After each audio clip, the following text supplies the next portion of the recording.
recording now. Bhagavad Gita is the epitome of all the scriptures, we can say.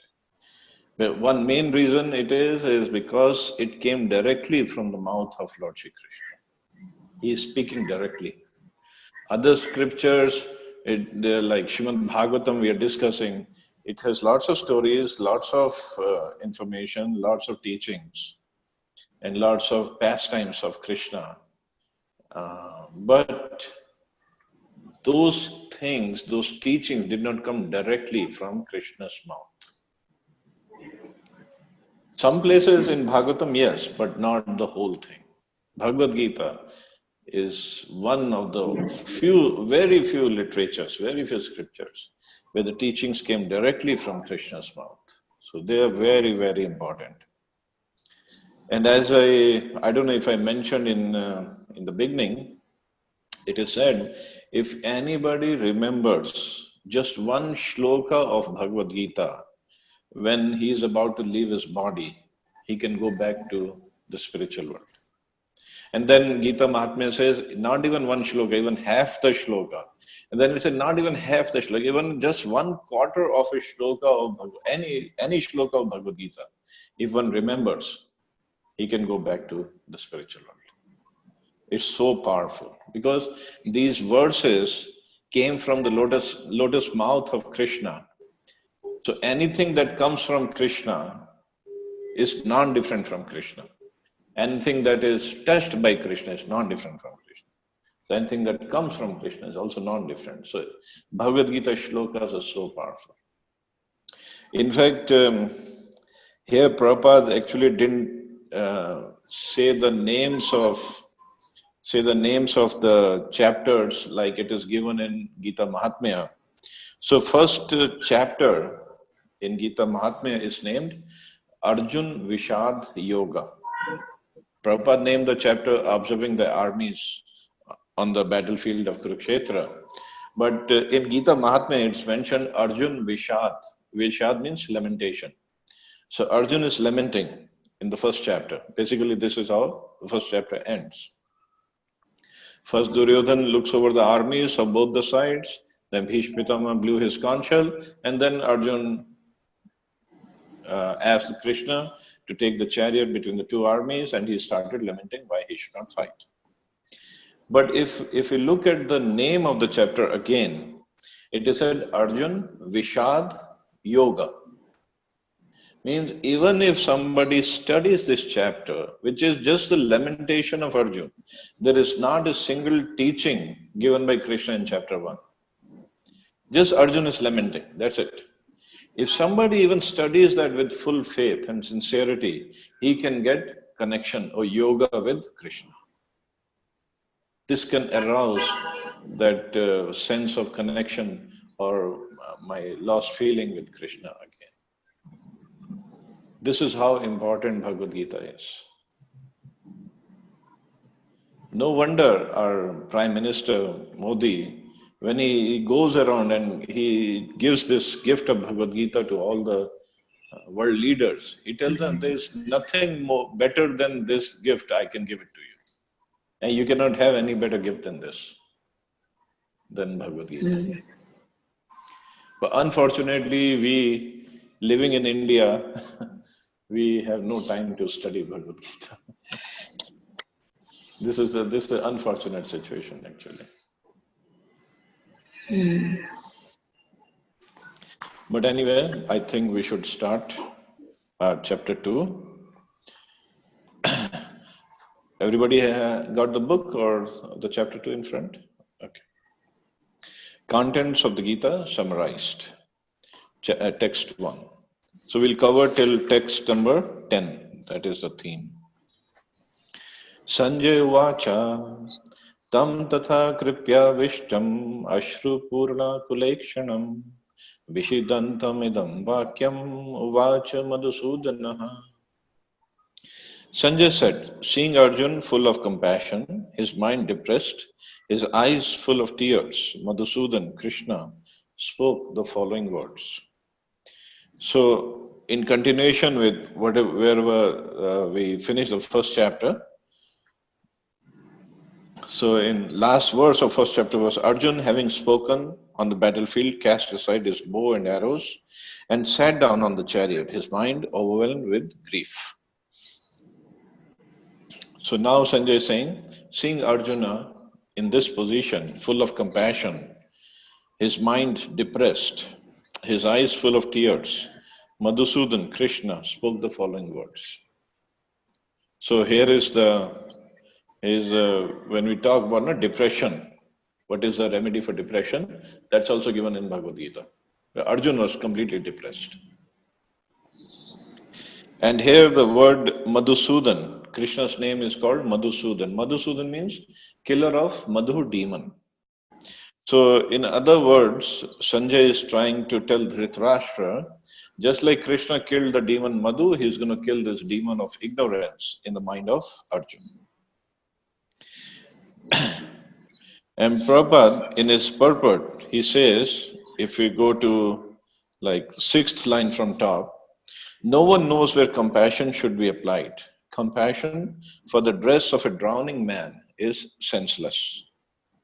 A man fallen in the ocean of nescience or ignorance, nescience means ignorance, cannot be saved simply by rescuing his outward dress, the gross material body. One who does not know this and laments for the outward dress is called a Shudra. Shudra means one who laments unnecessarily. So as later on we'll study, there are 4 varnas, Brahman, Kshatriya, Vaishya and Shudra. So for Shudra it is mentioned, one who laments unnecessarily. Brahman does not lament like Shudras. Lamentation is from mode of ignorance. Kshatriyas, definitely they don't lament, they don't cry, they would rather fight. Vaishyas, those who are business people or agriculturists, they can lament a little because they're in mixed mode of ignorance and passion. But Shudras are completely in mode of ignorance. So they lament. Reason I'm saying this is, so in this day and age, in this Kali Yuga, pretty much everybody you see in the world, everybody is lamenting for something or the other. Either I don't have a good job, I don't have a good house, or don't have a car, or my husband is not good, my wife is not good, my kids are not good, and this. Everybody is lamenting. So that's why for Kali Yuga it is said, Kalo Shudra Sambhava. Everybody is a Shudra in Kali Yuga. Hardly you will find Brahmins and Kshatriyas. Pretty much everybody is in ignorance in Kali Yuga. And that's why this Bhagavad Gita was spoken just before Kali Yuga began, or when Dwapar Yuga was ending. So because Ved Vyasji knew and Krishna also knew that these people in Kali Yuga, they need lots of help. So he gave us this wonderful scripture, Bhagavad Gita. And here, Sanjay is saying, seeing Arjun full of compassion, Krishna spoke the following words. So Krishna knew what's the right way to project compassion. And Arjun somehow, he was compassionate towards the gross body of all the warriors. It's just like it is said that if somebody is drowning, suppose in an ocean, somebody is drowning, and if we know how to swim, and we go swimming trying to save that person, but when we go to that person, we just save his jacket or a coat, but let the man drown. Did we do a good job? No. Did we do something beneficial? No. But we can say, oh, I did so much of efforts, I put in efforts, I went all the way swimming in the ocean, and I put my life in jeopardy trying to save this person. But what was the benefit? We just saved the coat. So similarly, in this world, generally people try to save or serve the body of people in general, or the people who are suffering. They try to feed the poor, or take the poor to the hospital, or give new clothes to poor, which is good. We are not saying these are bad activities, they are good activities. But in essence, they're trying to save the body or serve the body, but letting the soul die or letting the soul drown or go to hell. They're not trying to save the soul of the people who are suffering in this material world. So it's not the ultimate or it's not the best form of compassion.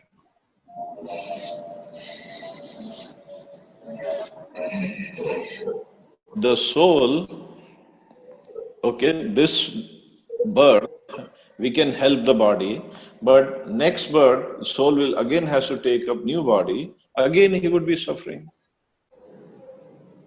If the same time is given to help the soul, to rescue the soul, to uplift the soul by bringing the soul in the process of bhakti or in the process of yoga, that will be really helpful for the soul. At the same time, one can help the body also, no problem. But better than just helping the body is help the soul also. So that is real compassion. But these days, people will spend lots and lots of money for feeding the poor, clothing the poor, giving them medicines, or doing every sorts of things for the poor. But poor, according to scriptures, who is poor? One who does not have bhakti for Radha and Krishna. He is really a poor person, no matter how materially he is rich. Because his soul is starving, soul is bereft of that ultimate wealth of bhakti of Radha and Krishna, devotion to Radha and Krishna. And that bereftment, that poverty can only be taken away by engaging that person in the bhakti process. So, Prabhupada is later writing, so one who, Arjun was a Kshatriya and this conduct was not expected from him. Lord Krishna, however, can dissipate the lamentation of the ignorant man, and for this purpose, Bhagavad Gita was sung by him. So this is the ultimate aim of Lord Krishna, to save us from all kinds of lamentations. And these lamentations can only be removed if we come into the process of bhakti. Any questions or should I go further?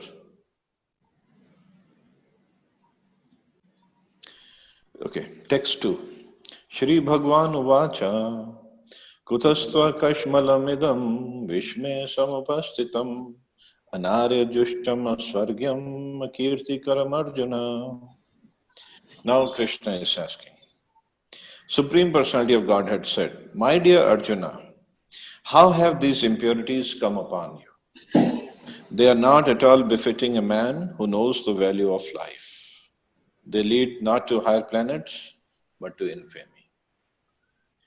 Now, this is the first time Krishna is speaking in the Bhagavad Gita. So far, either Sanjay spoke, Dhritarashtra spoke the first words, Sanjay spoke, Arjun spoke. Now Krishna, first time Krishna is speaking. And what did he say? Opening statement. And okay, in the beginning, when Krishna started to speak, Ved Vyasi writes, Shri Bhagwan Uvacha. He did not say Krishna Uvacha. This is to make sure that people understand Krishna is the Supreme Personality of Godhead. He is Bhagwan himself. He is not an ordinary person. Just like people try to depict Krishna. Oh, he was just a teenager boy of a village named Vrindavan, and he used to go around with so many girls and wives of other people, and he used to take cows for grazing and this and that. No. Those were his pastimes. He did that. And there is a reason, there is a perfect, foolproof, faultless reason behind each and every pastime of Krishna. Only thing is one has to approach a guru or an acharya to properly understand all the pastimes of Krishna. What's the logic behind it? Not speculation speculating about it or interpreting it in wrong ways. So just to clear any doubts of the mind of the readers of Bhagavad Gita, Ved Vyasi right away he says, Shri Bhagwan Vacha. And everybody knows Krishna is the speaker of Bhagavad Gita. This conversation is between Arjuna and Krishna. And Krishna is Shri Bhagwan himself. Very important to understand this. Keep that in mind. So we know the speaker of Bhagavad Gita is not an ordinary person, he is Supreme Personality of Godhead. And whatever he is going to speak for the benefit of all of us. And he is going to speak the absolute truth. Nothing relative, no such thing. Absolute, supreme truth. This is what is going to come out from Krishna's mouth. In the purport, Prabhupada spends lots of time explaining what is Bhagwan. So please go over the purport because we're not going to spend much time on that. But Prabhupada, in the third paragraph, he says the Sanskrit word Bhagwan is explained by the great authority, Parashar Muni, the father of Vyasadeva. The Supreme Personality who possesses all riches, all strength, all fame, all beauty, all knowledge, and all renunciation is called Bhagwan. So Bhagwan word comes from one who is full of all the opulences. Bhagyavan, Bhagwan. So what are the opulences, different opulences? All riches, all strength, all fame, all beauty, all knowledge, and still all renunciation. And here Parashar Muni in his shloka, he didn't say most rich. He says all riches, all strength. He didn't say who's most strong. Most strong means somebody could come very close to that strongest person. This is not what Parashar Muni said. He said all strength. Every strength belongs to Krishna. It's all powerful, all fame, all beauty, all knowledge, and even after all of this, he is completely renounced. He's completely detached. He's not attached to any of these opulences. That is Bhagwan. And then the question arises, why only Krishna then? Even Ram is also Bhagwan. See, Ram, in Brahm Samhita it is explained, Ramadi Murtishu Kalaniyamen Tishtan. Means the Vishnu Tattvas like Ram, Narsimhadev, Vamandev, Varahadev, they're all expansions of Krishna. Balramji, they're all expansions of Krishna. So they all have full opulences what Krishna has. But when we try to differentiate, still Krishna has 64 qualities, and Ram and other Narayan forms, they have 60 qualities. So Krishna has 4 qualities, 4 extra qualities other than all these Narayan features. And which also makes him, which also stands him out, makes him more perfect than others. So these 4 qualities, which makes him stand differently or puts him apart from Narayan features are, one is his Rupa Madhuri, his form or his beauty is very sweet. Second is his Prem Madhuri, his dealings, his loving dealings with his devotees are very sweet. More sweet than anybody else, and then all the incarnations or expansions of Krishna. And then third is Leela Madhuri, his pastimes are more sweet. Pastimes of Lord Ram are also good, but they're not as sweet as the pastimes of Krishna, especially the childhood pastimes of Krishna. I'm pretty sure everybody has watched that Little Krishna animation series. And if you see that, I mean, you see the pastimes are very, very sweet. And the fourth is Venu Madhuri. He's playing on the flute. That is, nobody else does actually. In some pastimes, it is mentioned in Srimad Bhagavatam that Balramji, he also plays on the flute. But playing on flute of Krishna is much sweeter than playing a flute by Balramji. Although Balramji is the first expansion of Krishna, and in Bhagavatam it is explained there is no difference between Krishna and Balaram. Only difference is the color of their color. Like Balramji is milky white and Krishna is blackish blue. That's all.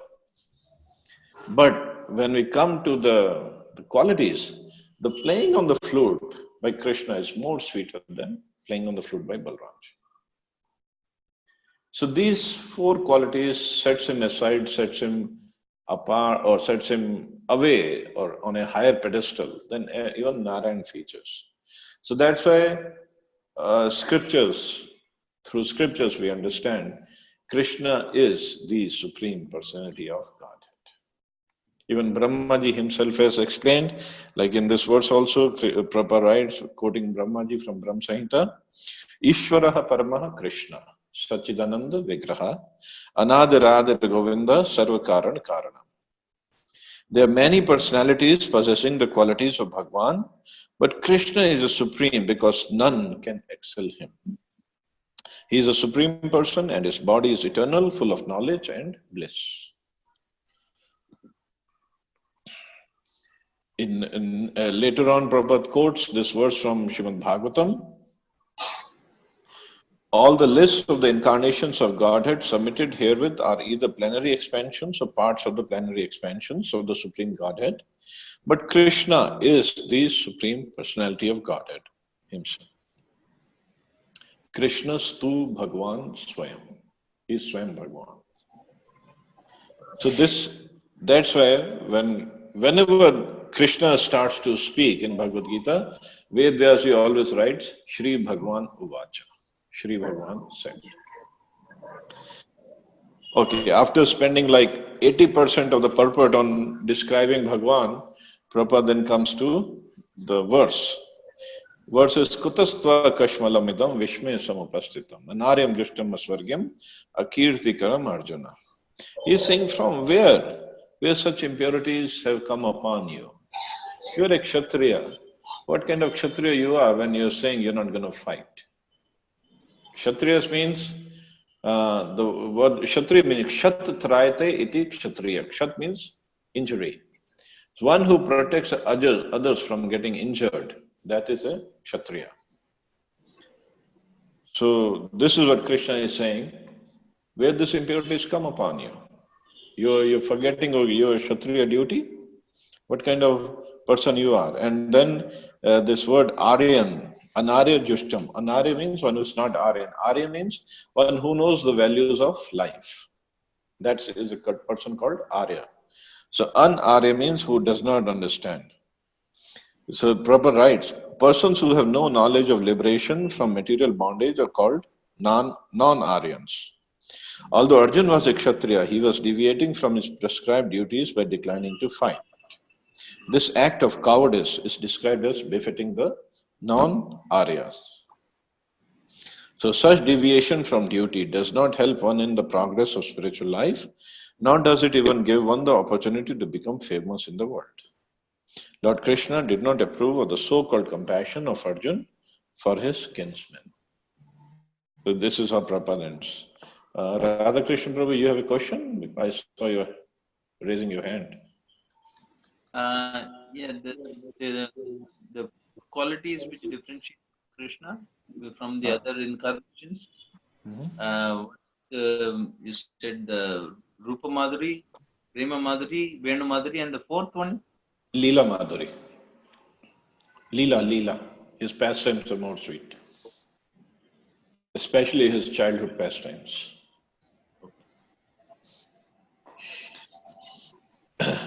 Okay, text 3. Should we go to text 3 or any questions?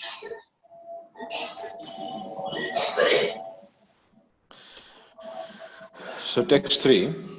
Klabyam masma gamaha partha netatvai upapadyate kshudram hrude dorbalyam tyaktotishta parantapa. O son of Pritha, do not yield to this degrading impotence. It does not become you. Give up such petty weakness of heart and arise, O chastiser of the enemy. So here Krishna is, first of all, is trying to address Arjuna as Parth. And another word is Paranta. Parth means he's son of Pritha, son of Kunti. And this way, Krishna is trying to establish or tell Arjun that you are my cousin because you're son of my aunt. So how come coming from such a noble family, such a warrior Kshatriya family, you are acting like,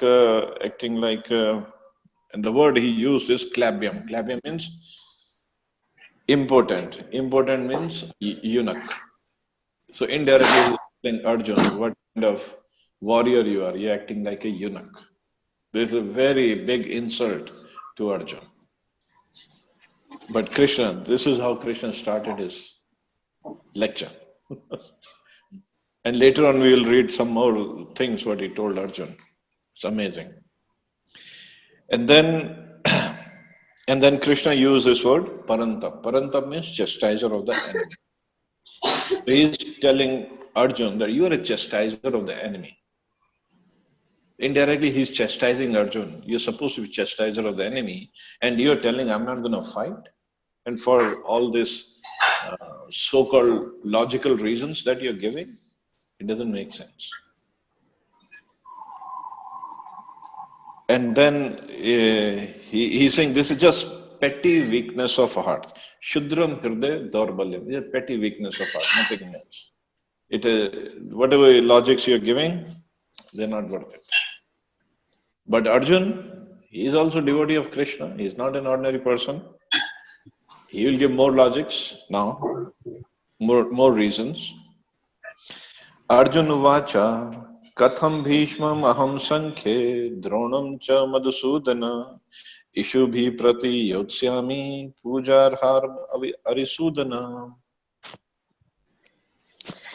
Arjun said, O killer of enemies, O killer of Madhu, how can I counterattack with arrows in battle men like Bhishma and Drona, who are worthy of my worship? So Arjun is also smart. Krishna addressed him as Parth and Parantap. And Arjun is not calling him Krishna directly. He is calling him Madhusudan and Arisudan. So indirectly he is telling Krishna, you killed this demon Madhu and you kill your enemies. You didn't kill your own grandfather, Maharaj Agrasen, or you didn't kill your teacher, Sandipni Muni. How do you expect me to kill my grandfather and teacher? If there were enemies in front of me, I could have killed them. If there were demons in front of me, I could have killed them. I wouldn't even have bothered to ask you for anything. But here are my own grandfather and teacher. How can I counterattack with arrows? Battle. In the battle, men like Bhishma and Drona. And this is actually the Vedic tradition that to our elders, well, now the times are changing, it's a different story. To our elders, we are not supposed to even speak harshly in front of them. Now times are changing, now it's a different story. But earlier days, to our superiors, we're not supposed to even speak harshly against. And this is what Arjuna is saying, and you want me to kill my own elders and superiors like Bhishma and Drona? How is it possible? And later on, he gives more reasons. And why should not kill? Gurun hatva hi mahanubhavan shreyo bhoktum bhaksham api hi loke hatvartha kamanstu guru niheva bhunjiye bhogan rudir pradipthan. It would be better to live in this world by begging than to live at the cost of the lives of great souls who are my teachers. Even though desiring worldly gain, they are superiors. If they are killed, everything we enjoy will be tainted with blood. His reasons are good. He's saying, I would rather go live by begging, than kill my own grandfather and my own teacher. And if we enjoy anything after killing them, it will like enjoying, everything we enjoy will be tainted with blood. We'll always think of, oh, we killed them, and then we got this property, this kingdom, and now we are trying to enjoy. A Kshatriya does not go live by begging, and Arjuna is ready to live by begging, then killing his own superiors. So next verse he says, Na chadad vidamna katarno gariyo yadva jayam yadivano jayeyo yane vahatva jiji vishamas te avasthita pramukhe dharta rashtraha.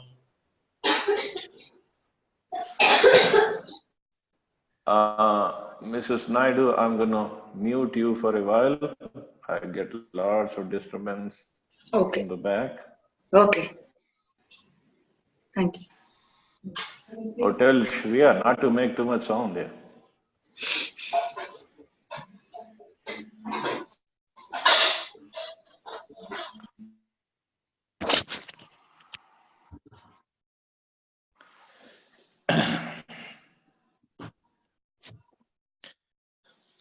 Nor do we know which is better, conquering them or being conquered by them. If we killed the sons of Dhritarashtra, we should not care to live. Yet they are now standing before us on the battlefield. So now Arjuna is getting completely in dilemma, in confusion. So he's saying, on one side, I cannot care to live if I kill these great teachers. But on the other side, he's saying, I don't know which is better, conquering them or being conquered by them. If we kill the sons of Dhritarashtra, we should not care to live, because they are my cousins. Yet they are standing before me on the battlefield, and the battlefield means either you kill the enemy or you get killed. So he is confused. So this is the fifth reason, confusion, that Arjuna gave for not fighting. So this is what Prabhupada is writing. Arjuna did not know whether he should fight and risk unnecessary violence, although fighting is the duty of the Kshatriyas, or whether he should refrain and live by begging. Another Acharya has commented on this thing, that Arjuna said, I would go to the forest and live by begging. But Krishna countered this argument by saying, okay, Arjuna, even if you go to the forest, you start begging, and then beggars, they all live in a colony and they give out to different places to beg, and in the evening they come back and then they count the money they have got by begging. So what happens is, even in the begging colonies, the stronger beggar will beat up the weaker beggar and take his money, or some part of his money. This is, somehow these acharyas know everything what goes on. So Krishna is trying to tell Arjuna, okay, so when you go live in the begging colony and then you see a stronger beggar beating up a weaker beggar and taking his money, you're definitely going to pick up your begging bowl and beat up this stronger beggar. Because you cannot see anybody doing injustice. Because this is Kshatriya, you have Kshatriya blood. So you're going to fight there anyway, might as well fight here. You're going to fight.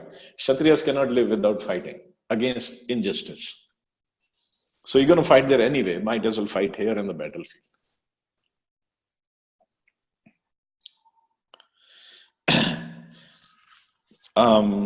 Here Prabhupada is also writing towards the end.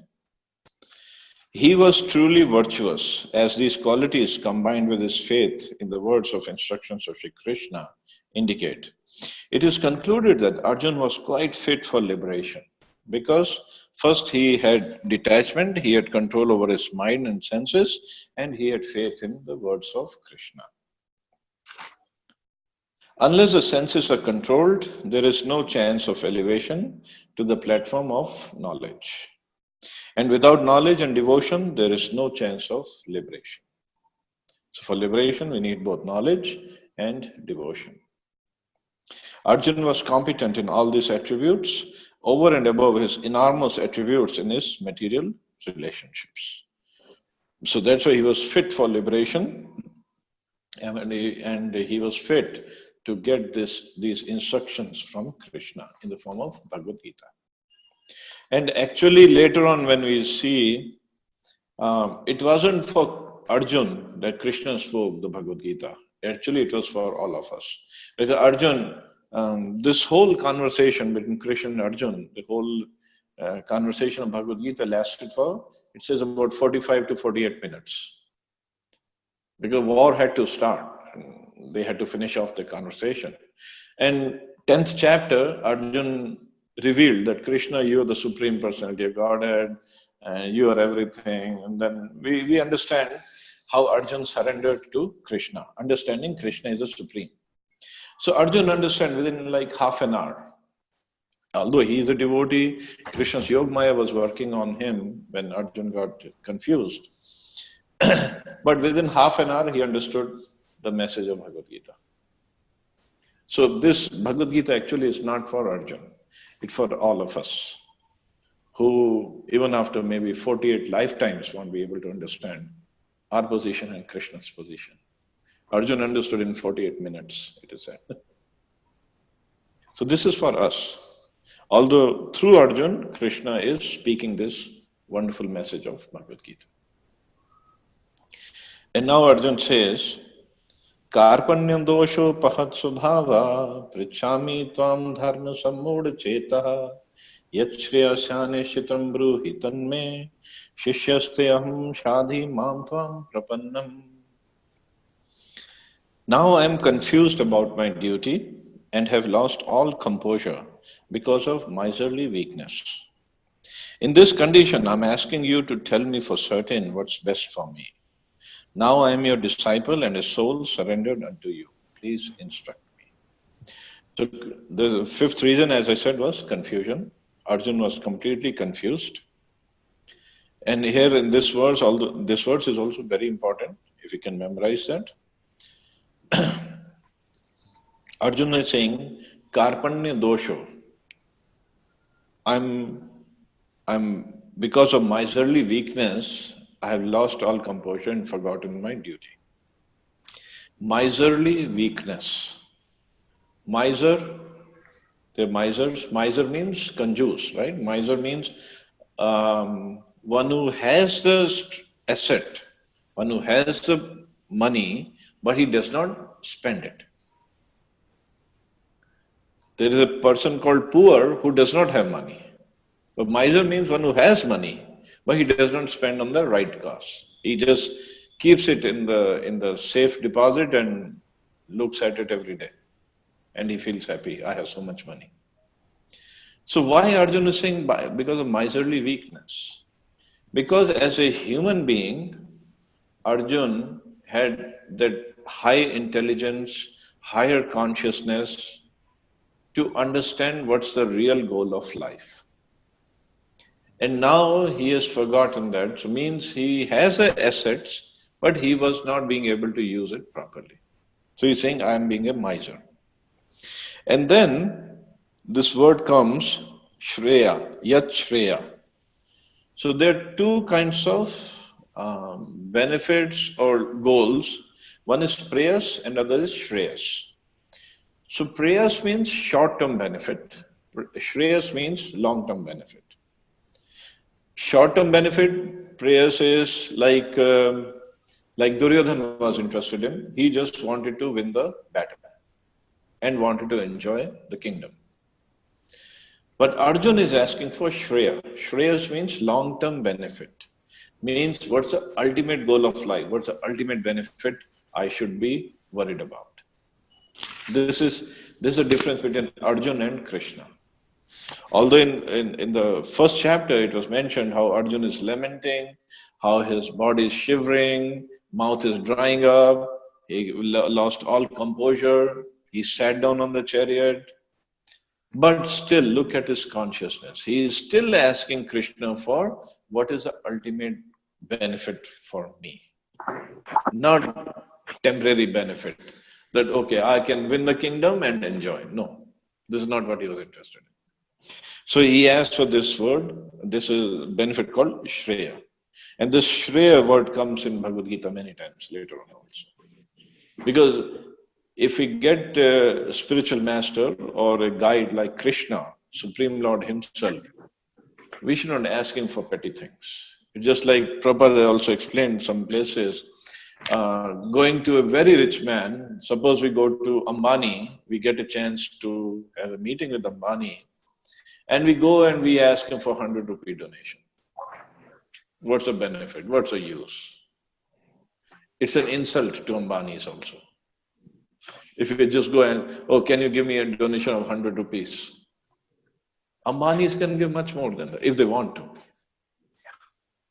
So similarly, when somebody is going to Krishna, like Arjuna is going to Krishna, or Krishna is right there, and Arjuna is asking questions, he's not going to ask questions, oh Krishna, how can I win this war and enjoy the kingdom? This is not befitting. So Arjuna asks for the real, what's the ultimate goal of life? What's the ultimately beneficial for me? Please tell me that only. Means when we also go to Krishna, when we go to the temple of Krishna, when we pray to Krishna, when we worship Krishna, we shouldn't be asking for some petty things of the material world. We should be asking for, give me the ultimate beneficial thing that is best for me. Means give me bhakti. And Krishna can give. Krishna can give through his devotees, he can provide that. But the thing is, what are we asking for? And then Arjuna says, Shishyaste aham shadi mam tvam prapanna. Now he says, forget our relationship as cousin brothers, our relationship as a master and servant, because Krishna was acting as the charioteer of Arjuna. Arjuna is saying, I am surrendering unto you, because without proper surrender to a bona fide guru, we cannot expect the right knowledge, right instructions coming from the guru.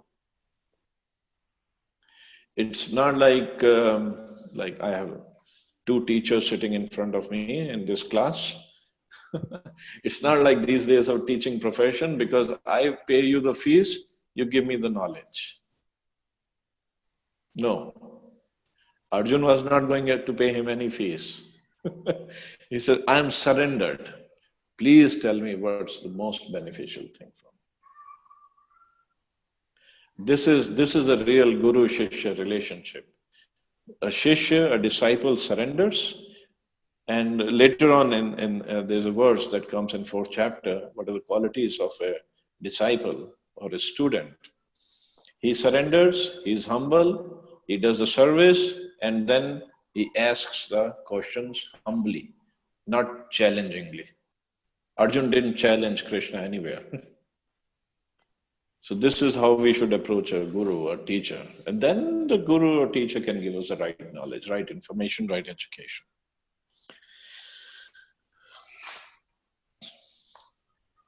So next verse, Arjuna further says, Nahi prapashyami mamapnudyan yachokam uccoshnam indriyanam avapya bhumav sapatnam riddham rajyam suranam apicha dipatyam. I can find no means to drive away this grief which is drying up my senses. I will not be able to dispel it even if I win a prosperous, unrivaled kingdom on earth with sovereignty like the demigods in heaven. So Krishna, Acharyas have explained, Krishna told Arjuna, Arjuna said, I am surrendered unto you.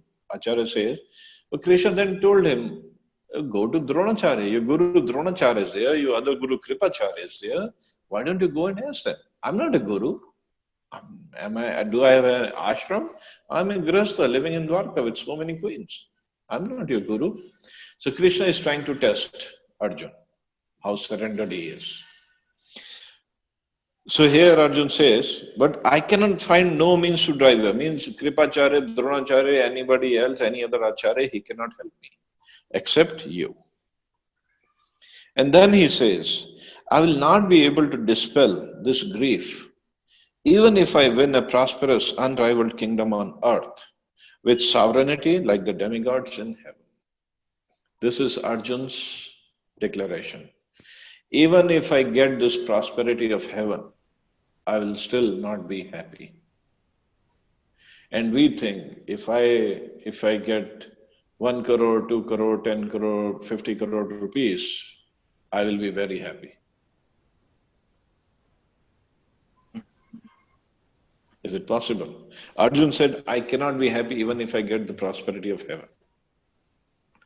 We can't even imagine how prosperous heavens are. How prosperous Indra, the king of heaven, is. And we think, if I get this many crore rupees, or if I drive a Mercedes or BMW, or if I get a house, very posh house in Bombay or America or anywhere else, I'll be very happy. No. Happiness does not depend on that. Of course, I'm not saying you should leave your jobs and just move to a village or to a forest or whatever. No, I'm not saying that. But the real happiness does not lie in money. The real happiness lies in Krishna's service. And that's why Arjun is surrendering to Krishna. He did not surrender to anyone else.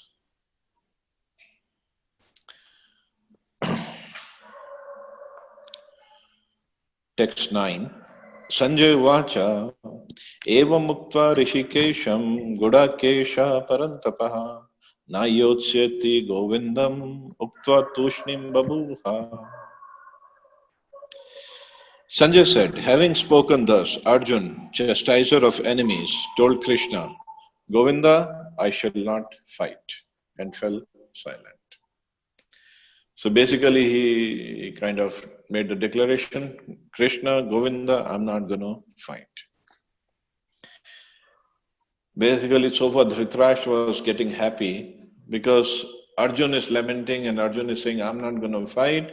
So Dhritarashtra was thinking, oh, now my sons have little chance of winning this battle. But Sanjay understood his mind, and Sanjay used the word here, Parantapa, Gudakesha and Parantapa. Gudakesh means one who has conquered the ignorance or conquered the sleep. So means he is indirectly telling Dhritarashtra that Arjun is Gudakesh. Very soon he's going to get over this ignorance of his real self, of his duty, so he'll fight. And then secondly, he's Parantap, he's chastiser of the enemies. He is going to really kill his enemies, which are your sons actually. He's going to kill them. So here Prabhupada also writes, Dhritarashtra must have been very glad to understand that Arjun was not going to fight and was instead leaving the battlefield for the begging profession. But Sanjay disappointed him again in relating that Arjun was competent to kill his enemies.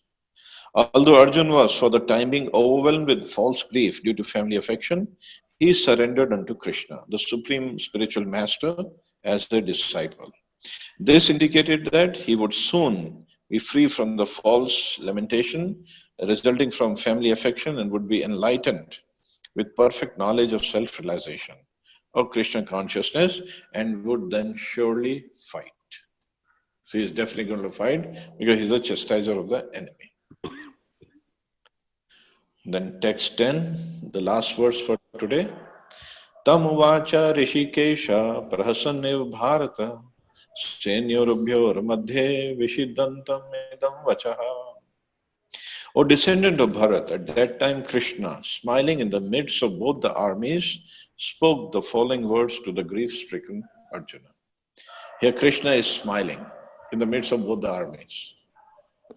He's smiling, Prabhupada explains, he's smiling because his friend and his cousin is surrendered unto him now. He has decided to become disciple of Krishna. So Krishna is smiling. Oh, what kind of cousin is this? Now I have to teach him. And Krishna's name again is mentioned here is Rishikesha. Rishikesha means controller of the senses. So Krishna is the real controller of the senses.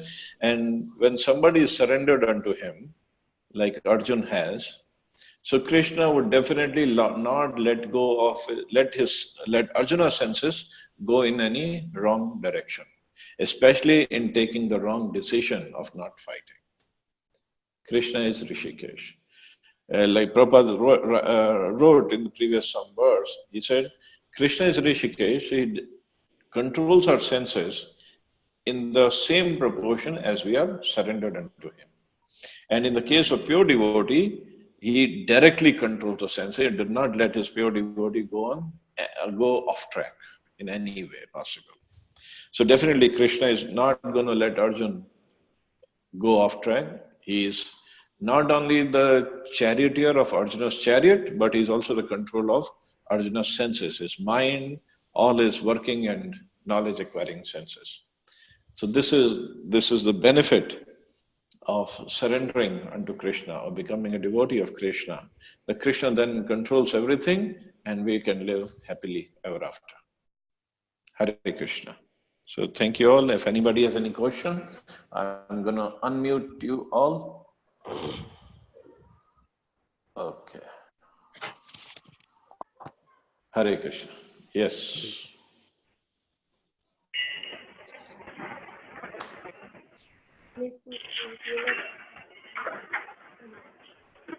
Questions, comments?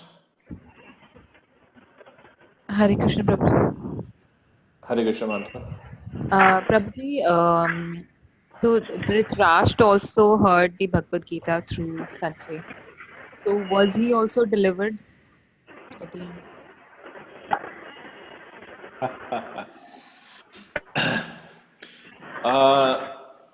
Yes, this was the goal of Sanjay, because the question of Dhritarashtra was, my sons and sons of Pandu, they have assembled in the battle of pilgrimage. What did they do? So Dhritarashtra wanted to listen to the story of war, what happened in the war. But Sanjay started with the instructions of Bhagavad Gita.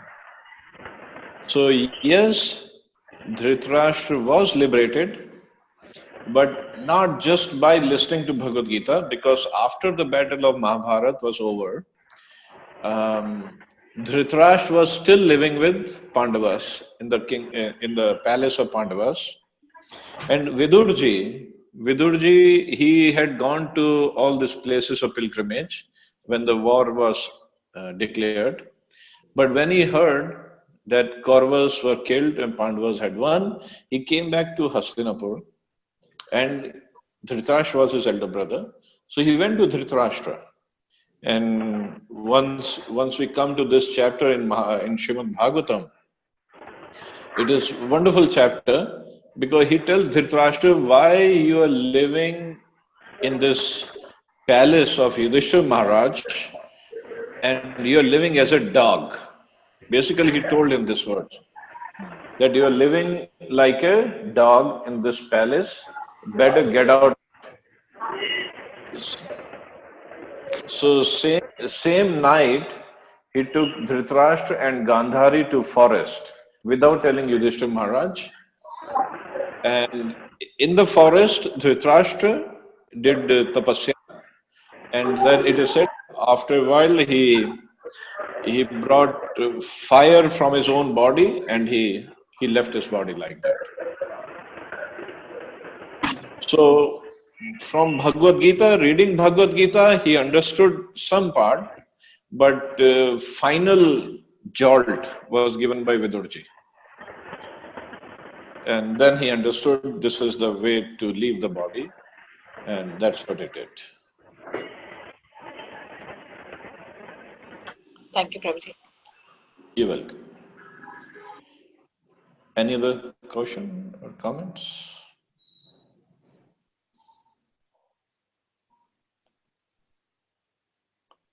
So should we stop here? So hopefully next Saturday everybody will bring their homeworks, and we'll discuss this. We'll discuss it online. Certainly. Yeah. Yes. And those who have attended this course earlier, please do not copy your answers from previously. Sure. Okay. Thank you all very much. Hare Krishna. Thank you, Prabhuji. Bye bye.